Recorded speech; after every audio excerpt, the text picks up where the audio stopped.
Rajasthan public service commission के द्वारा preliminary examination 2013 का फाइनल जो एग्ज़ाम है वो 2015 में 31 अक्टूबर को कराया गया था।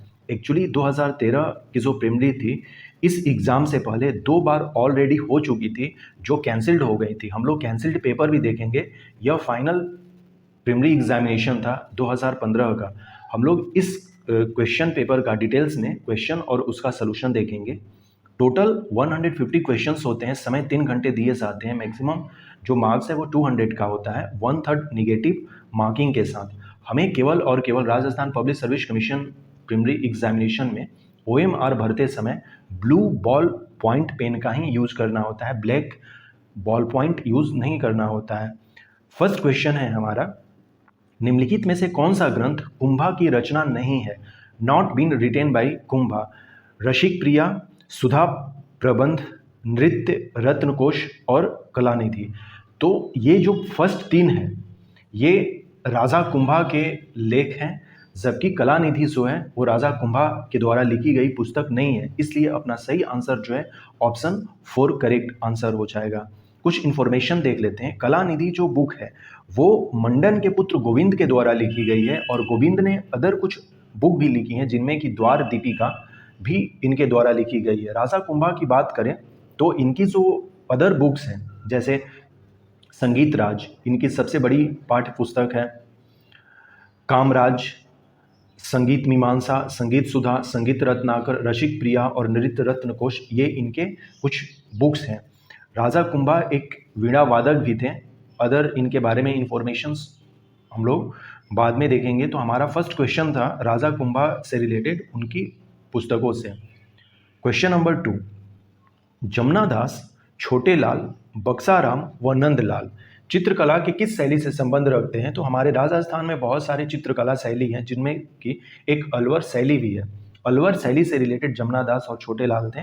तो ऑप्शन अपना 1 करेक्ट आंसर हो जाएगा। क्वेश्चन नंबर 3, निम्नलिखित में से राजपूताना के किस क्षेत्र पर वरिक वंश ने शासन किया था? तो Bayana, option 3 is correct answer.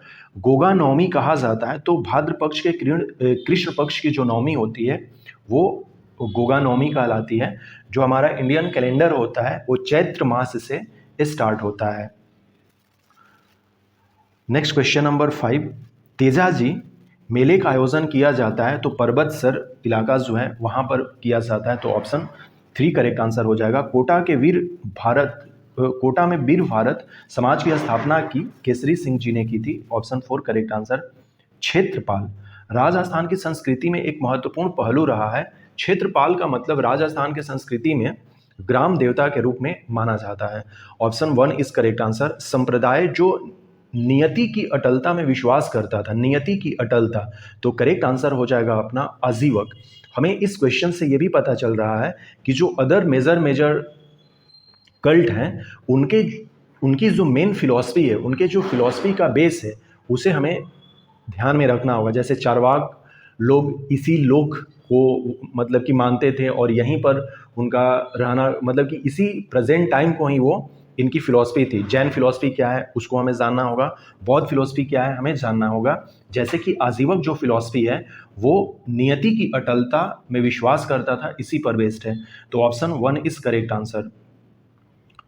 हमने राजा जो कुंभा है, कुंभकर्ण भी इनका नाम था। ये सिसोदिया वंश के राजपूत परिवार से रिलेटेड है। यह मेवाड़ के 48वें राणा बने थे और इन्होंने 1433 ईस्वी में मेवाड़ के शासक के रूप में राणा मोगल सिंह के उत्तराधिकारी के रूप में बैठे थे। इन्होंने विजय स्तंभ की भी स्थापना की। रसिक प्रिया यह आचार्य केशव दास की प्रसिद्ध रचना है।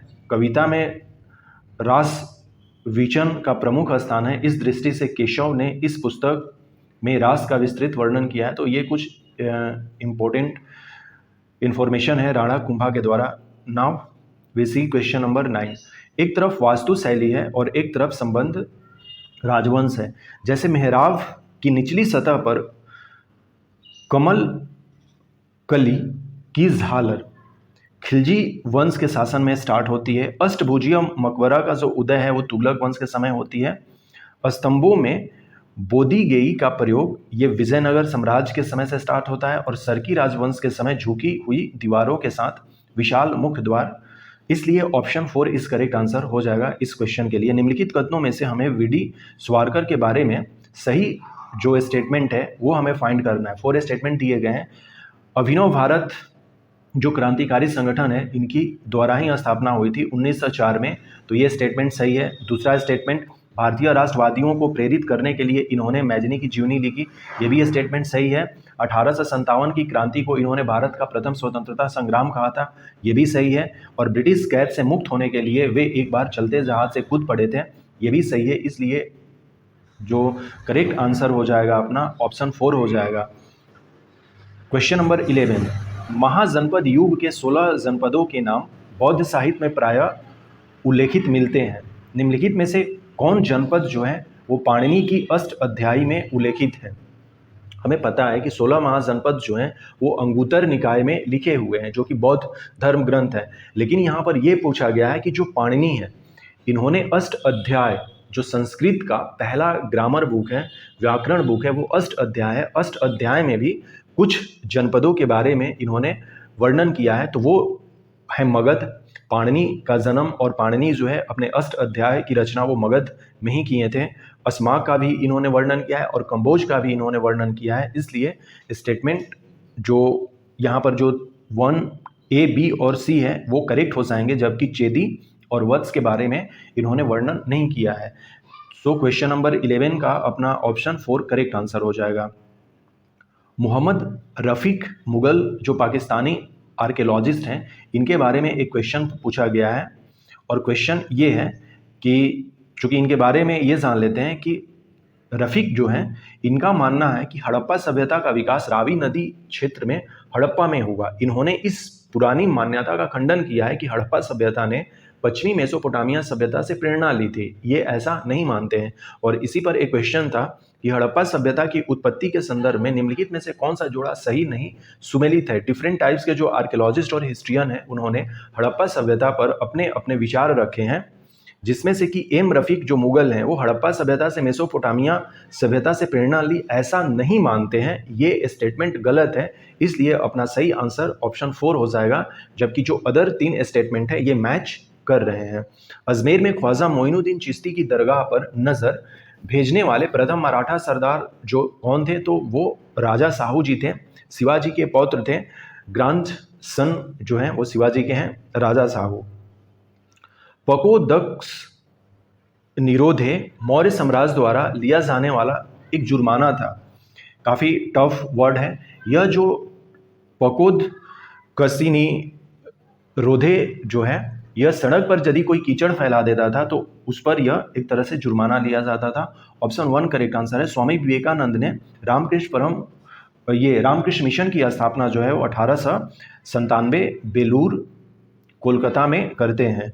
क्वेश्चन नंबर 16, निम्नलिखित में से कौन सा अधिकारी मौर्य प्रशासन का भाग नहीं है? तो अग्रहारिक, ऑप्शन 4 करेक्ट आंसर है। नेक्स्ट क्वेश्चन नंबर 17, घटनाओं का हमें क्रोनोलॉजी लिखना है जो कि कालानुक्रमिक है। तो हम लोग जानते हैं कि नौजवान भारत सभा का जो स्थापना या निर्माण है 1924 में होता है और 1924 में यह भगत सिंह जी के द्वारा होता है। स्वराजिस्ट दल का निर्माण ये 1 जनवरी 1923 में ये लोग करते हैं, मोतीलाल नेहरू और जो अपने CR दास हैं। दांडी मार्च 12 मार्च 1930 से स्टार्ट होता है और 6 अप्रैल 1930 तक चलता है। जालियांवाला बाग त्रासदी 13 अप्रैल 1919 को होता है। तो इस तरह से जो सबसे पहला अपना क्रोनोलॉजी हो जाएगा वो जालियांवाला बाग हो जाएगा, फिर स्वराजिस्ट दल हो जाएगा, फिर नौजवान भारत सभा और फाइनली दांडी मार्च। इसलिए option 3 is correct answer.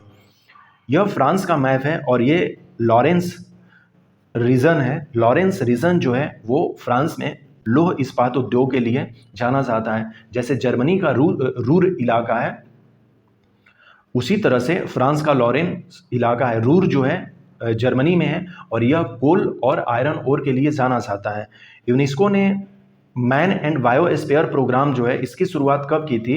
Actually इसकी शुरुआत 1971 में किया गया था। 71 किसी भी ऑप्शन में नहीं है, इसलिए राजस्थान पब्लिक सर्विस कमीशन ने इस क्वेश्चन को डिलीट कर दिया था। इसका कुछ इन्फॉर्मेशन भी देख लेंगे। साउथ इंडिया का यह कुछ मैप है जिसमें कि इंपॉर्टेंट पोर्ट के बारे में बताया गया है और नंबरिंग भी किया गया है 1 2 3 4। तो 1 तूतीकोरिन को रिप्रेजेंट कर रहा, 2 चेन्नई को कर रहा, 3 जो है वो मछलीपट्टनम को कर रहा और चौथा जो है वो विशाखापट्टनम को कर रहा है, इसलिए ऑप्शन 2 इज करेक्ट आंसर। एक तरफ तेल शोधन शाला है और एक तरफ स्थापित है, तो कोयली जो गुजरात में वो HPCL के नहीं द्वारा किया गया है, IOCL के द्वारा किया गया है, इसलिए ये अपना स्टेटमेंट गलत है और हमसे पूछा गया है कि सही सुमेलित नहीं है पूछा गया है, तो 3 करेक्ट आंसर हो जाएगा। उत्तर दक्षिण व पूर्व पश्चिम कॉरिडोर जो सुपर हाईवे है वो झांसी के पास मिलते हैं, तो ऑप्शन 3 करेक्ट आंसर हो जाएगा। गुजरात रिफाइनरीज जो है यह इंडियन ऑयल कॉरपोरेशन के द्वारा चलाई जाती है, इसके साथ साथ IOCL जो है पारादीप जो अपना उड़ीसा में है और पानीपत जो अपना हरियाणा में रिफाइनरी को भी यह मॉनिटर करता है और चलाता है। तो ये गुजरात रिफाइनरी से रिलेटेड इंफॉर्मेशंस थी।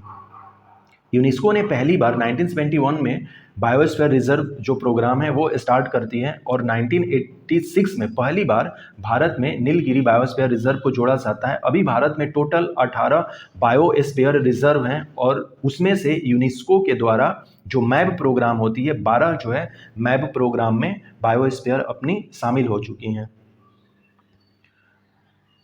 विश्व की प्रमुख जल संधियों से रिलेटेड कुछ क्वेश्चंस पूछे जाएंगे, जैसे ये जिब्राल्टर जल संधि है, ये यूरोप और अफ्रीका को जोड़ती है। तो इसी तरह से एक क्वेश्चन है कि एक तरफ जल संधियां हैं और फिर उनको हमें मैच करना है, जैसे जिब्राल्टर संधि अभी जस्ट हम लोगों ने देखा कि अफ्रीका और यूरोप को जोड़ती है। मलक्को जल संधि जो है यह इंडोनेशिया और मलेशिया को जोड़ती है। बेरिंग जल संधि जो है यह एशिया और उत्तरी अमेरिका के मध्य में है और हार्मुज जो है ये फारस की खाड़ी और ओमान की खाड़ी के मध्य स्थित है, इसलिए अपना स्टेटमेंट ये जो क्वेश्चन है 23 का ऑप्शन 2 इज करेक्ट आंसर। विषुवत रेखीय प्रदेश के उच्च भूमि क्षेत्र किस प्रकार की खेती के लिए जाने जाती है?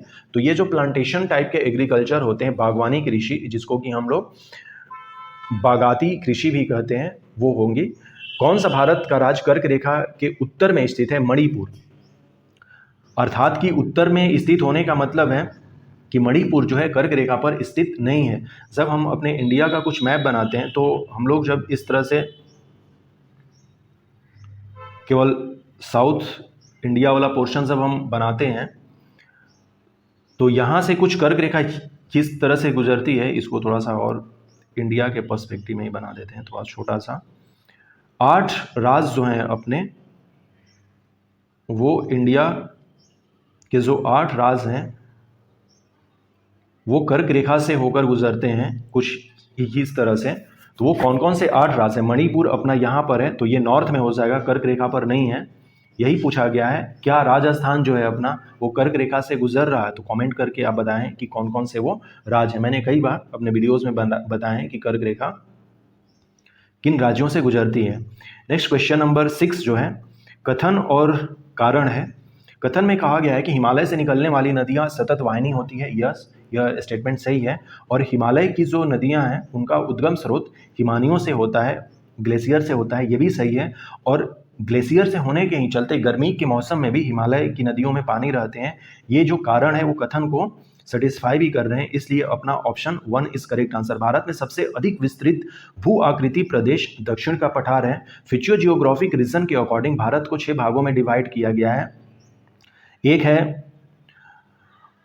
पर्वत है, दूसरा है उत्तरी मैदान है, तीसरा दक्षिण का पठार है, चौथा तटीय मैदान है, पांचवा अपना इंडियन डेजर्ट है और छठा जो है आइलैंड्स है। तो उसमें जो सबसे बड़ा जो भू आकृति एरिया वाइज है वो है दक्षिण का पठार, तो ऑप्शन 1 करेक्ट आंसर हो जाएगा। क्वेश्चन नंबर 28 अपने राजस्थान का ये मैप दिया है और इसको 1 2 3 4 नंबर से किया गया है।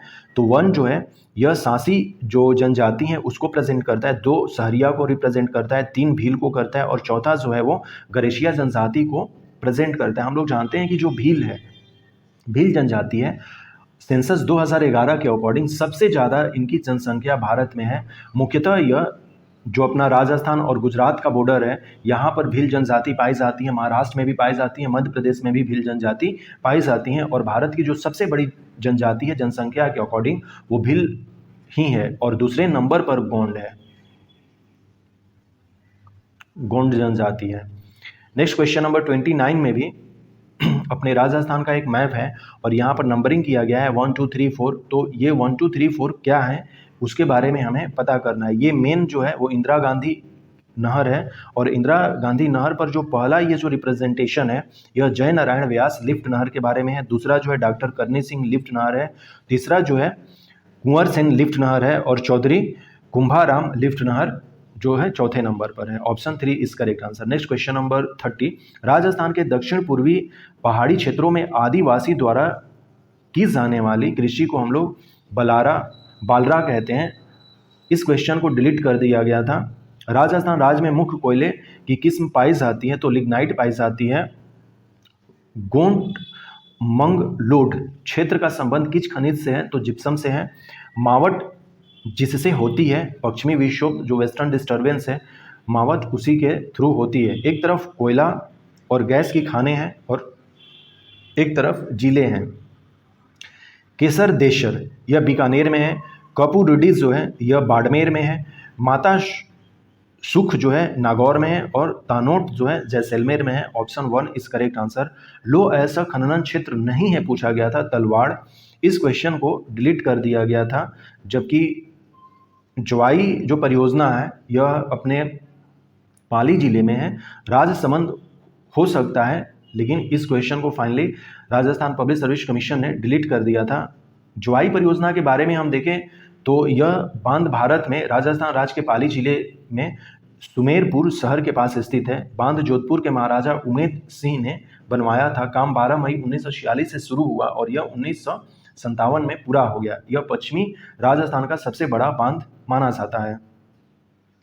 नेक्स्ट क्वेश्चन नंबर 38, संविधान संशोधन करने के विधेयक को वीटो करने की राष्ट्रपति की शक्ति जो कि सहमति देनी होगी शब्द से स्थापनन करके किस संशोधन द्वारा छीन लिया गया तो 24वें संशोधन के द्वारा।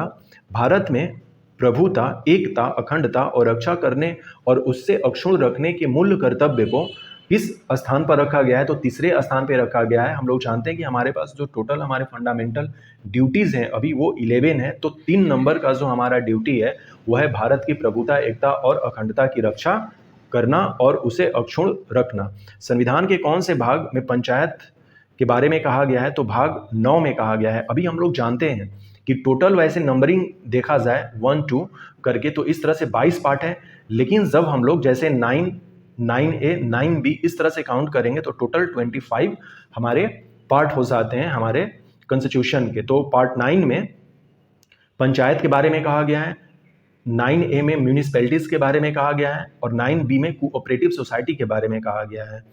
क्वेश्चन नंबर 41, निम्नलिखित कथनों पर विचार करना है और यहाँ से हमें सही कथन फाइंड करना है।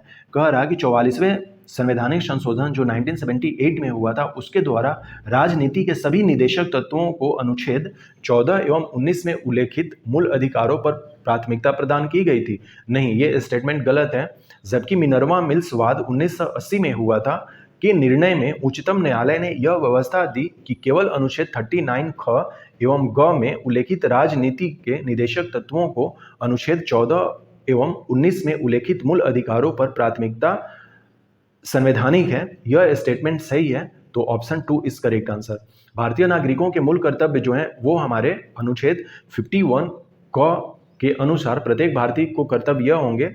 11 कर्तव्य हैं, कुछ इस तरह से हैं। और तीसरे कर्तव्य के बारे में पूछा गया था कि भारत की संप्रभुता, एकता और अखंडता की रक्षा करें और उसे अक्षुण्ण रखें।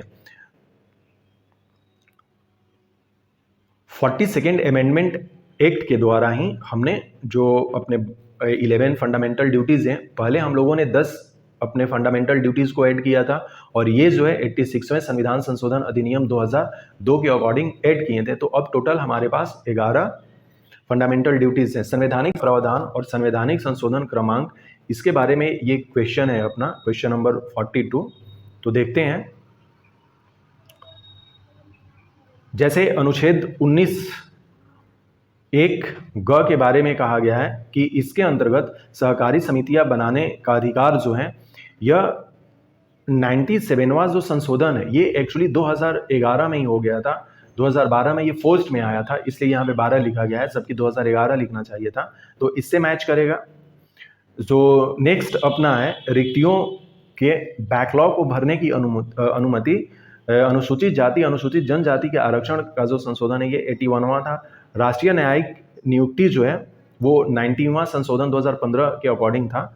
और मंत्रिपरिषद के आकार को परिमित करना ये 2003 में एक्चुअली हुआ था, 90वां फर्स्ट संशोधन। अभी जस्ट इसको देख लेते हैं, तो अपना ऑप्शन 2 इस करेक्ट आंसर हो जाएगा इसमें। एक तरफ भारत सरकार की कल्याणकारी योजनाएं हैं और उनसे रिलेटेड इनका महत्व है, जैसे नई रोशनी जो है ये महिला सशक्तिकरण से है, दिशा जो है यह सूचना प्रौद्योगिकी से रिलेटेड है, प्रधानमंत्री जनधन योजना वित्तीय समावेश है जो कि 2014 में प्रधानमंत्री मोदी जी के द्वारा यह इंट्रोड्यूस किया गया था। स्वावलंबन योजना जो है यह नई पेंशन प्रणाली है, ऑप्शन 2 इस करेक्ट आंसर। भारत का संविधान का 91वां जो संशोधन है वो 2003 में आया था, जिसमें कि 15% जो कुल मंत्री की संख्या होगी, सदस्यों की संख्या होगी, तो मंत्रिपरिषद में मंत्रियों की कुल संख्या जो है वो 15% से अधिक नहीं होनी चाहिए। यही 91वां जो संविधान संशोधन था, ये अधिनियम था, उसमें ये कहा गया था। एक तरफ सूची है जिसमें कि संवैधानिक प्रावधान है और एक तरफ उनके स्रोत है। मौलिक अधिकार जो है, फंडामेंटल राइट्स, हमने अमेरिका से लिया है। DYSP जो है वो आयरिश है। मंत्रिमंडल जो हम सरकार जो है वो ब्रिटिश से है और केंद्र राज संबंध कनाडा से है। ऑप्शन 3 इस करेक्ट आंसर हो जाएगा, मैच कर रहा है।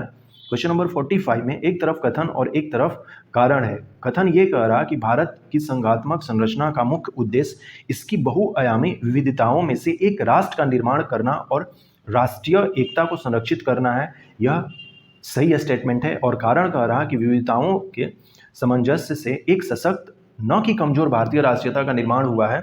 ये दोनों स्टेटमेंट सही है और कारण भी इसको सेटिस्फाई कर रहा कथन को, इसलिए ऑप्शन 1 करेक्ट आंसर हो जाएगा। एक तरफ सूची है जिसमें कि डिफरेंट टाइप्स के वाद हैं और एक तरफ विषय है। इस क्वेश्चन को डिलीट कर दिया गया था राजस्थान पब्लिक सर्विस कमीशन के द्वारा।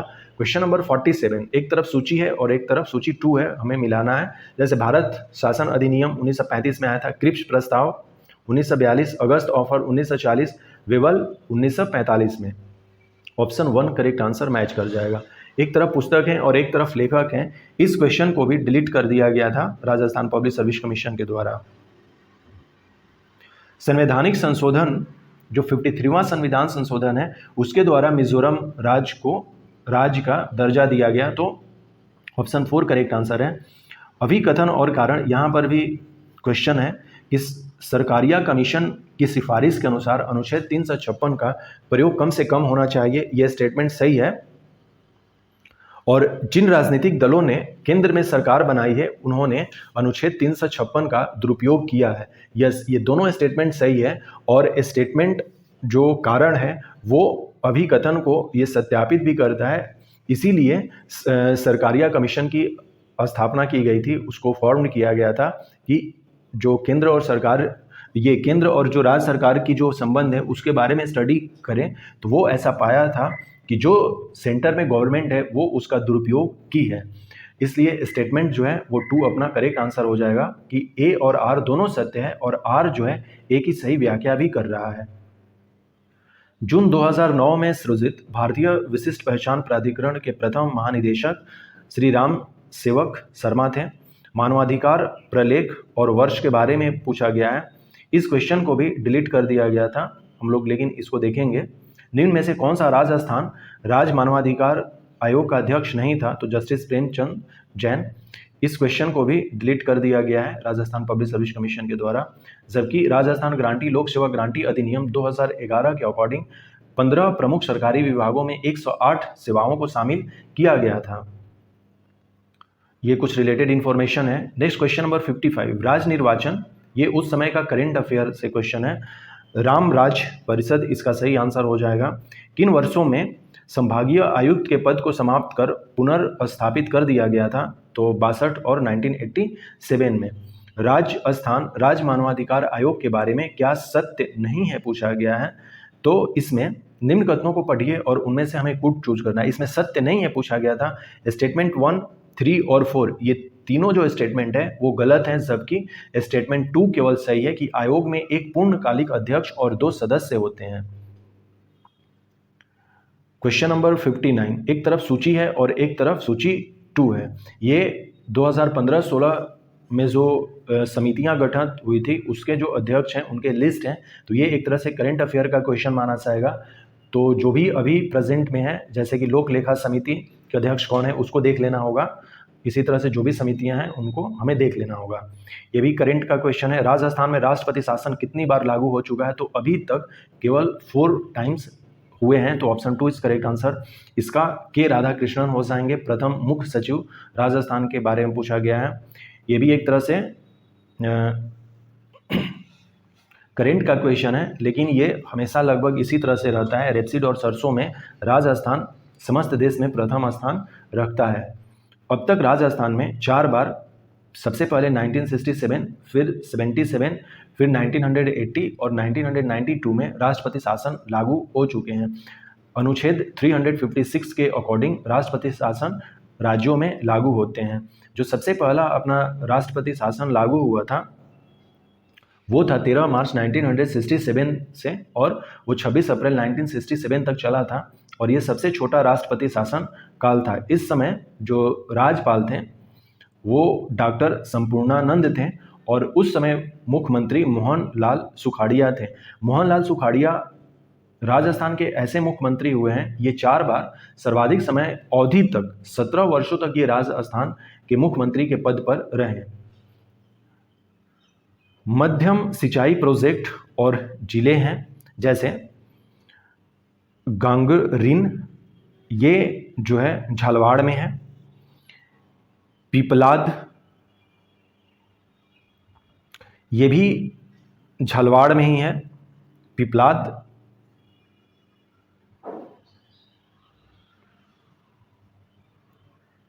और गरडाड जो है यह बूंदी में है, और तकली जो है वह कोटा में है। एक्चुअली इस क्वेश्चन का जो आंसर है ऑप्शन 3 ही दिया गया है, जिसमें कि 2 प्रोजेक्ट जो है गागरीन और पीपलाद, इसके जिले जो हैं वो झालवाड़ को ही कंसिडर किया गया है। इसलिए अपना सही आंसर हम लोग ऑप्शन 3 को करेक्ट करेंगे। ओके, इसको गलत नहीं करेंगे, ऑप्शन 3 को ही हम लोग चूज करेंगे। नेक्स्ट क्वेश्चन नंबर 65 जो है डॉक्टर सी रंगाराजन के बारे में ये यहाँ पर पूछा गया है। विशेषज्ञ समूह द्वारा अपनाई गई विधि के अनुसार निम्न में से किस राज्य में 2011-12 में जनसंख्या के संबंध में निर्धनता का अनुपात सही नहीं रहा है। तो यह छत्तीसगढ़। ये काफ़ी टफ क्वेश्चन माना जाएगा। इस तरह से कुछ 1-2 क्वेश्चन इस तरह से हमें देखने को मिलेंगे। राजस्थान में वर्तमान में ये उस समय का था क्रिस्टल पावर, ये सूरतगढ़ थर्मल पावर प्रोजेक्ट हो जाएगा। भारत में हाल ही में राष्ट्रीय आय, यह ऑप्शन 4 था। करंट टाइप से रिलेटेड क्वेश्चन है। भारत में निकट भविष्य में 8% या अधिक ये जो है सर्वाधिक किस तत्व से मिल सकता है। तो वस्तु एवं सेवा कर को बिना विलंब 1 अप्रैल से लागू किया जाए। एक्चुअली जो जीएसटी है वो 1 जुलाई 2017 से लागू है, लेकिन पहले बात चल रही थी कि 2016 में लागू किया जाए। तो ये फाइनली 1 जुलाई 2017 से लागू है जीएसटी। क्वेश्चन नंबर 69 जो है विशेषज्ञता और एक तरफ नाम है, जैसे कराधान, यह पार्थ सारथी साम से रिलेटेड है। कृषि जो है अशोक गुलाटी है। मौद्रिक नीति जो है यह सी रंगराजन है। भारतीय अर्थव्यवस्था नियोजन एवं राज्य स्तरीय सुधार जो है यह अरविंद पनगड़िया से रिलेटेड है। और राजकोषीय नीति जो है यह एम गोविंद राव से रिलेटेड है। ऑप्शन 3 इस करेक्ट आंसर हो जाएगा। राजस्थान में केरोसिन के लिए खाते में धनराशि की सीधे हस्तांतरण योजना पायलट आधार पर लागू की गई है। यह कोट कासिम तहसील से। नेशनल बांस मिशन के अंतर्गत कौन सा जिला शामिल नहीं है। जालौर। FM प्रसारण सेवा में प्रयुक्त होने वाला आवृत्ति बैंड का पराश होता है। तो 88 से 108 मेगाहर्ट्ज। ये option C is correct, option 3 is correct answer. FM broadcasting service uses the range of frequency band between 88 to 108 megahertz. Next question number 73, hydro निम्नलिखित में से कौन सा वायु का अकार्बनिक गैसीय प्रदूषक है? अकार्बनिक इनऑर्गेनिक हाइड्रोजन सल्फाइड है, जबकि हाइड्रोजन साइनाइड, मीथेन और फास्जिन जो है ये ऑर्गेनिक है। ऑर्गेनिक और इनऑर्गेनिक में मेनली डिफरेंस ये है, ऑर्गेनिक का मतलब हो गया जीवों से रिलेटेड, जिसमें जीव से संबंधित हो, और इनऑर्गेनिक का मतलब है जिसमें जीवन न हो। इसमें हॉट स्पॉट के बारे में पूछा गया है। हॉट स्पॉट जो है अपना बायोडाइवर्सिटी हॉट स्पॉट वो पश्चिमी घाट है। हमारे भारत में 4 हॉट स्पॉट हैं, जिसमें से कि एक पश्चिमी घाट है, एक हिमालयज है, एक ईस्टर्न हिमालयज है, और चौथा सुंडा लैंड है, जिसमें कि जो अपना ये अंडमान निकोबार आइलैंड का जो है, निकोबार आइलैंड जो है वो आता है सुंडा लैंड में। यहाँ पर रिकॉम्बिनेंट डीएनए टेक्नोलॉजी के बारे में हमें बताया गया है कि क्रोनोलॉजी हमें बताना है कि किस तरह से यह काम करता है, इसके चरण क्या है, स्टेप क्या है इसके। तो सबसे पहला स्टेप है पुनर्योगज डीएनए का पोषी कोशिका जीव में रूपांतरण। फिर एफ को ये इस तरह से कर रहा है, तो काफ़ी ये एक तरह से डिफिकल्ट माना जाएगा डीएनए टेक्नोलॉजी पर आधारित यह question. Option 3 is correct answer. जोड़ा सही इसमें पूछा गया है, तो लाइगेसेज जो है ये आणविक स्यूनकार है। क्वेश्चन नंबर 77 जो है, एस्पिरिन के बारे में कौन सा कथन सत्य नहीं है पूछा गया है। तो एस्पिरिन एक मादक दर्दनाक दवाओं के अंतर्गत आता है, नहीं, यह दर्दनाक दवाओं के यह राहत में प्रभावित है, लेकिन यह मादक नहीं है। एस्पिरिन जो है वो मादक नहीं है, इसलिए ऑप्शन 1 करेक्ट आंसर हो जाएगा। यहाँ पर लॉन्चिंग डेट है, हमें इसको क्या करना है कि जो 2 अपनी कक्षा तक पहुंचने में विफल रहे थे उसके बारे में करना है। तो GSAT 4 और GSAT 5 ये विफल रहे थे, तो ऑप्शन 2 इस करेक्ट आंसर इसका है। यहाँ पर C-130J सुपर हरक्यूलिस भारतीय वायुसेना द्वारा प्रयोग में लिया जा रहा विश्व का अत्यधिक उन्नत एयरलिफ्ट ये वायुयान बनाए जाते हैं। तो ये हरक्यूलिस जो है संयुक्त राज्य अमेरिका द्वारा बनाए जाते हैं। एक व्यक्ति दुर्घटना में घायल हो गया, उसके रक्त समूह की जांच के लिए समय नहीं है, उसे निम्न में से कौन सा खून दिया जाना चाहिए, O या RH-? निम्नलिखित रोगों में से एक जो पानी के प्रदूषण की वजह नहीं है, हेपेटाइटिस बी, जबकि पीलिया, टाइफाइड और हैजा जो है ये पानी के प्रदूषण से ही फैलता है। हेपेटाइटिस बी जो है यह वायरस जनित रोग है। वो को हम लोग जानते हैं कि सर्वदाता होता है, वो को सर्वदाता यानी कि यूनिवर्सल डोनर कहते हैं, और AB ग्रुप को एक्सेप्टर कहते हैं। AB ग्रुप को एक्सेप्टर कहते हैं। तो हमें जिस व्यक्ति की खून पता नहीं है कि उसका ब्लड क्या है, तो उसको हम लोग ब्लड ग्रुप O दे सकते हैं, क्योंकि यह किसी को भी दिया जा सकता है। सुनहरी चावल एक ट्रांसजेनिक चावल की किस्म जिसमें कि कैरोटीन के लिए जीन उपलब्ध है। जंगलों में से कौन सा जंगल पृथ्वी ग्रह के फेफड़े के रूप में जाना जाता है? अमेज़न का जो रेन फॉरेस्ट है वो। इसका सही आंसर बैटरी हो जाएगा, जो कि रासायनिक ऊर्जा को विद्युत ऊर्जा में कन्वर्ट करता है। और इलेक्ट्रिक जनरेटर जो है ये यांत्रिक ऊर्जा को विद्युत ऊर्जा में बदलने का काम करता है। यहाँ पर कुछ उपकरण है और उनके ऊर्जा रूपांतरण है। इसी तरह से जैसे विद्युत सेल है, यह रासायनिक ऊर्जा को विद्युत ऊर्जा में बदलता है। मोटर जो है विद्युत ऊर्जा को यांत्रिक ऊर्जा में कन्वर्ट करता है। लाउड स्पीकर इसी तरह से मोमबत्ती का जलना रासायनिक ऊर्जा से उष्मा ऊर्जा, और यहाँ तक कि उष्मा ऊर्जा के साथ साथ ये प्रकाश ऊर्जा को भी उत्पन्न करता है। नेक्स्ट क्वेश्चन नंबर 85, निम्नलिखित में से पारिस्थितिकी तंत्र का कौन सा एक जीवीय संगठक नहीं है? तो वायु। हमें पता है कि जो अपना इकोसिस्टम है ये इसमें 2 तरह के घटक होते हैं, कंपोनेंट, एक होते हैं बायोटिक और एक होता है अबायोटिक। तो अबायोटिक का मतलब हो गया जिसमें कि जीव नहीं है, और बायोटिक का मतलब है जिसमें जीव है। तो एयर में कोई जीव नहीं होता है, जबकि प्लांट, एनिमल्स और बैक्टीरिया ये बायोटिक में आते हैं। यूनिक कोड, इन कोड परियोजना एक वर्ण अथवा अंक का कितने समूह में प्रतिनिधित्व करती है? तो 16 बिट। रेटिना अपवृद्धि है अग्र मस्तिष्क कश्यप की। एंजाइम तथा उसके कार्यों के सही जोड़े का चयन करें। तो ई कोलाई प्रतिबंधित एंडो न्यूक्लियस सेकेंड जो है डीएनए की विशिष्ट स्थलों पर काटने के लिए। ऑप्शन 1 इसका करेक्ट आंसर हो जाएगा। मानव पोषण के लिए टमाटर बहुल स्रोत है, साइट्रिक अम्ल इसका आंसर दिया गया था।